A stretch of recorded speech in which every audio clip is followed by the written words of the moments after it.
Are y'all ready to make a coonskin cap? Yeehaw! Let's go, y'all! Welcome to Seekerstead. I hope you're having a wonderful day in the Lord Jesus. I want to make this video because I've never made a coonskin cap before, and I've had these skins for quite a long time. Been tanning hide since I was a teenager. Did a lot in my early 20s. Haven't done any in quite a few years, maybe about 10 years or so.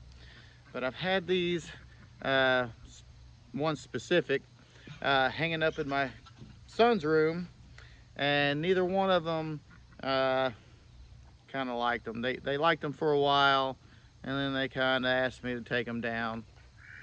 And my wife won't let me put them anywhere else, so I might as well just go ahead and make a coonskin cap. I've always wanted to do that. I've made other things like pillows, and I've got a Bible cover made out of coonskin. That's a big discussion while in church.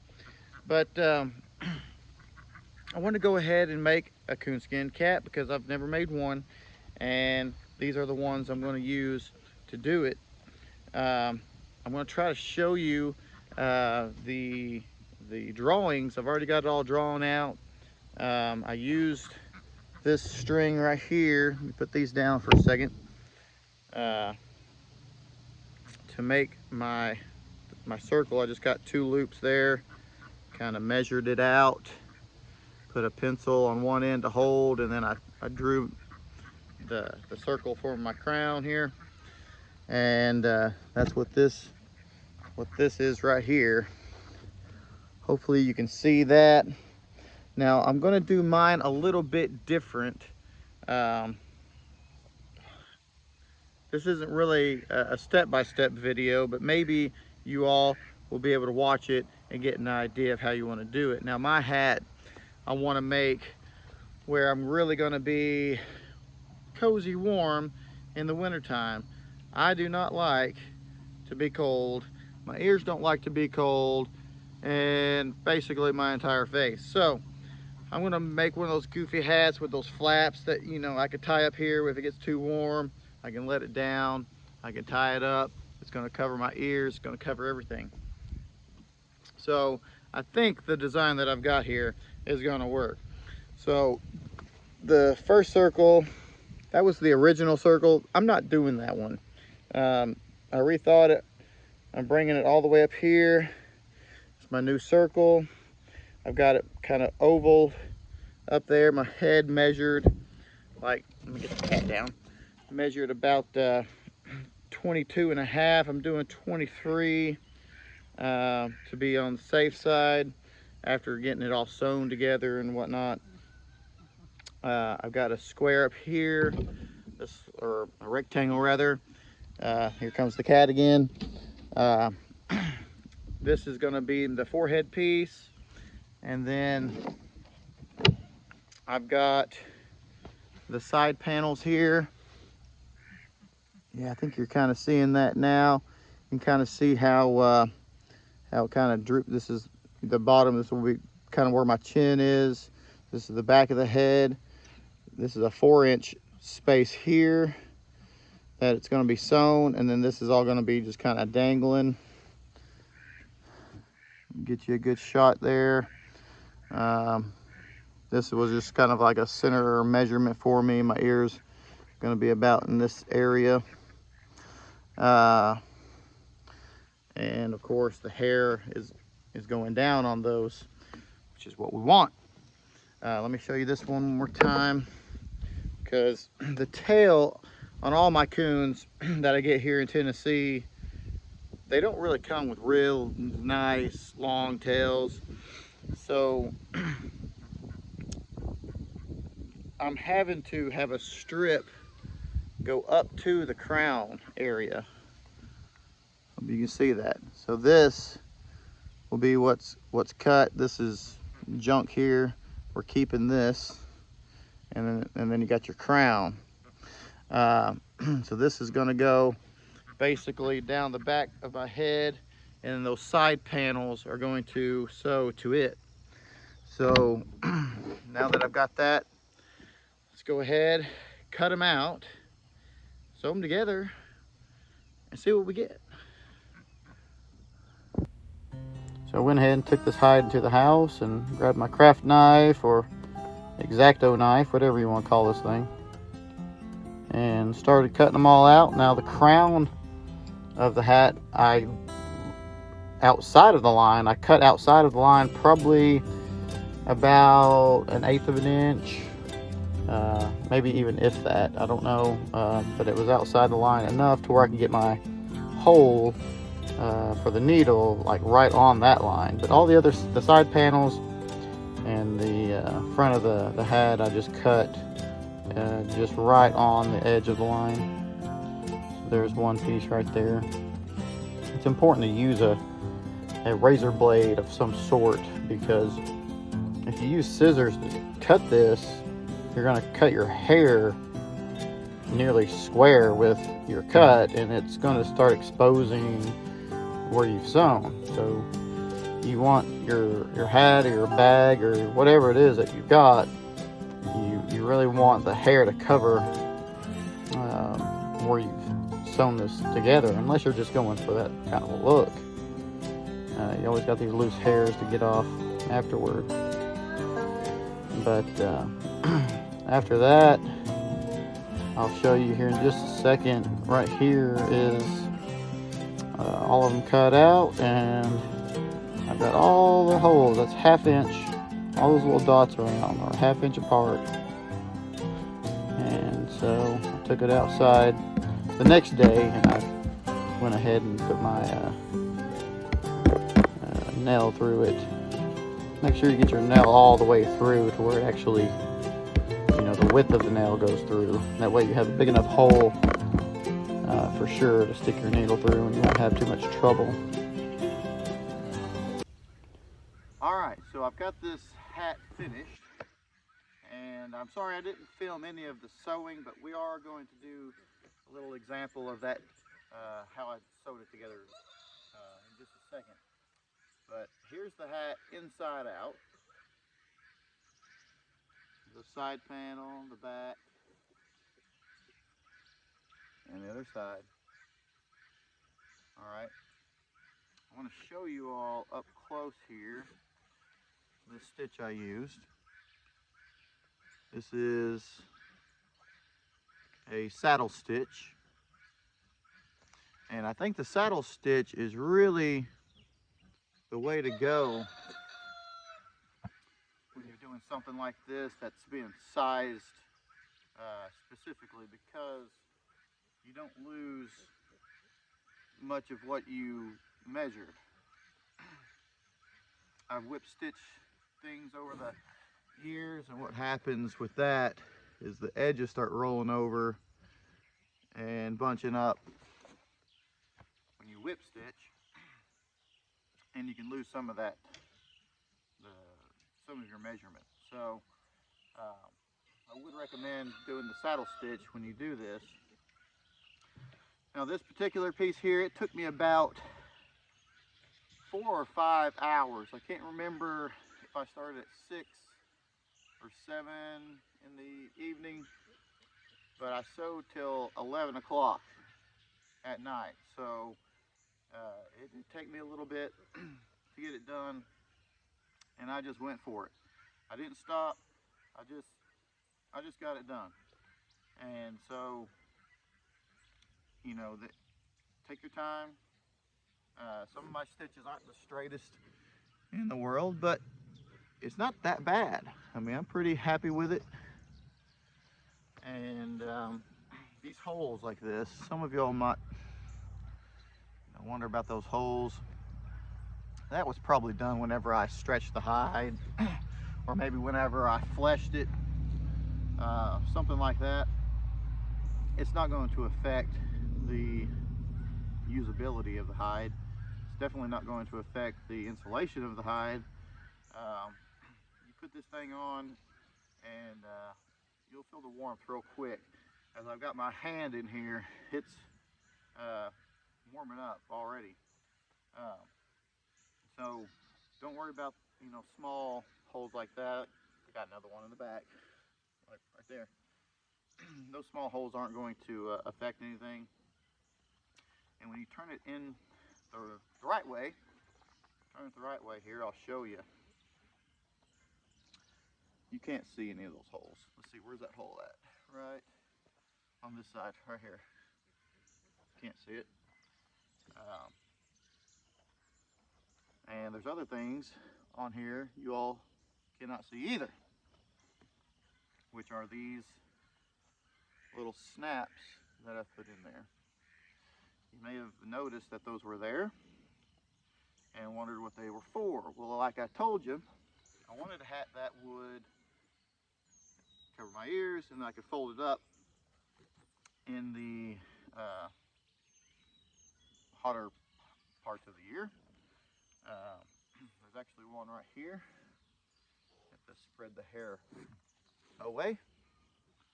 Okay. And I've got the little snaps at the bottom that just go right up here to it and snap in. And so I've already been wearing this hat around. I don't know, let's see, it's probably about 3 or 4 days uh, since that first part when I was showing you the hides before I cut them up. Um, so it didn't take me long to do this, but it sits off of my ears good. And I like the look of the back.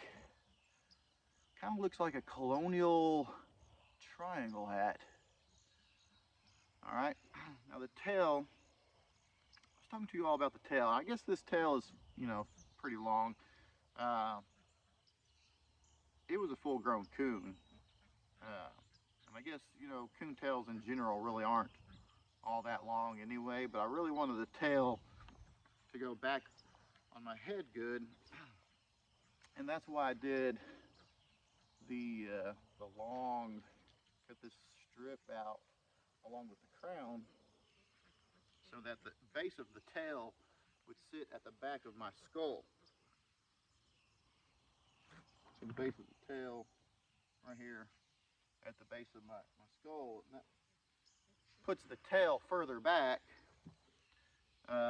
further down my back, which is what I wanted, instead of having it more, up this way. Okay, it sits back further, and I like that. So of course, I could let these things down and cover my ears good. Now it did a pretty good job. I wish that they were probably about a ½ inch, maybe just a ½ inch wider here, because my earlobe is basically right on it. And I wore this just the other night. It got pretty cool and it was keeping my head very warm, but my ears right there were feeling the breeze. So like I said, I don't like to be cold at all, so I made myself a face mask.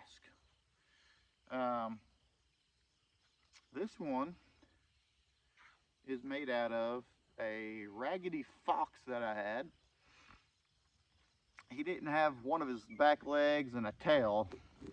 It ripped whenever I was stretching him, but I just kept him over all these years, figured I would use them for something, and this is it. I didn't really want to use another good coon hide to just do a short face mask. Uh, so that's why I use this. I think that was a good choice. So this just snaps on to the snaps that are, let me see if I can get a good shot here, that are in here on the both side panels. And I'll give you a demonstration of that. And I think it's going to start raining on me. It looked like rain. All right. So go ahead and snap these in. And it'll be fairly tight. I made it to where it would be snug. And I just kind of fit it to myself. So I just, put the skin in there and figured out where I needed to put the other snap, and then I just held that place and put those little snaps in. Now those little snaps are put in by a ram set. I'm pretty sure that's what it's called. Um, all the sewing stuff my wife has. So that would just snap right up here. And then the bottom one,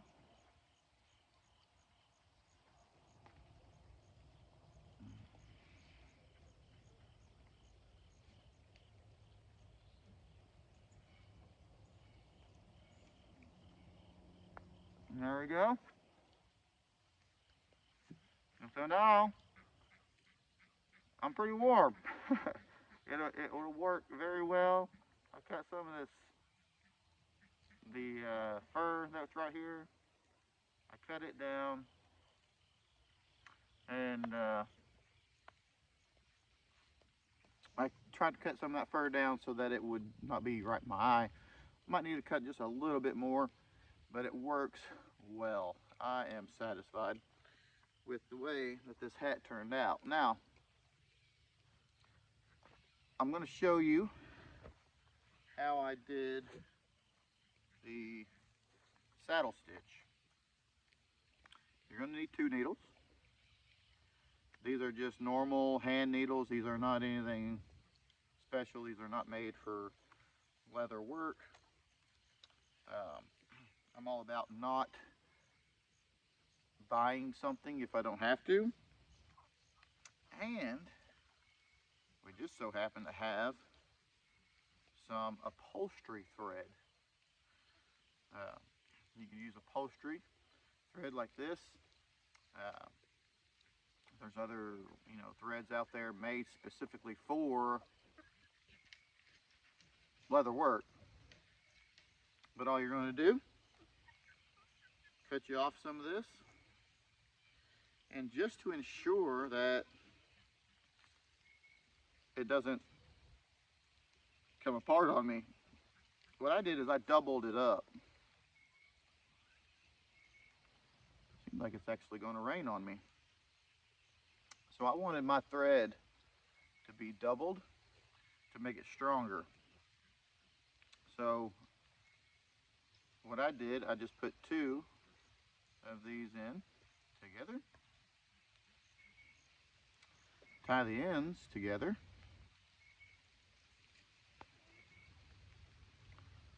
all right, get you a good knot going, maybe a couple different times. 1 knot, 2 knot, and 1 more to go on. All right, I got my knot. Spread out your needles and put the knot right by one side of those needles. I don't know if you're able to see that, but just put the knot on the eye of one of the needles. And it's actually starting to rain pretty good now. And then just take your piece, and I've already got my holes punched. That's very, very important. Right here, up on the top end. And you want to back stitch it first. So when you put your needle in, the knot is going to sit there, and you're just going to keep pulling until that knot sits on that first hole. All right. And then just kind of get your needles somewhat even. And get a little bit more thread on this other one. And there we go. Alright, so get them pretty even and then just start working it to the other hole and then back stitch it, which means goes back to that first hole, and then you can continue on.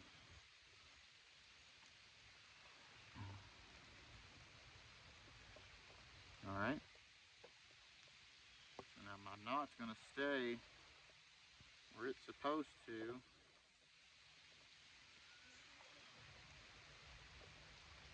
And you're going to back stitch.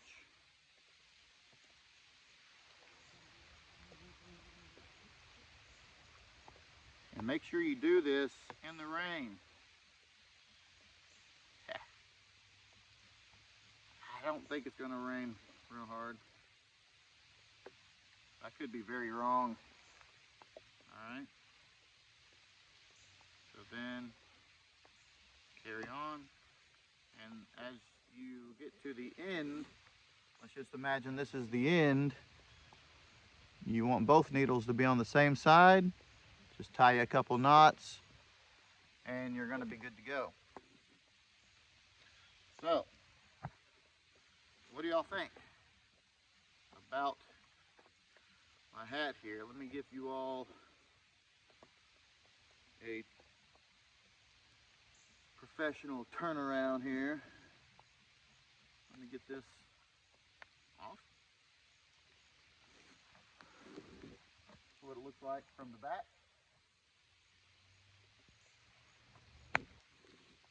and the front. Now, I hope you all enjoyed this video. The video wouldn't be complete unless I pretended to be David Crockett. And also, remember, always seek God with all your heart.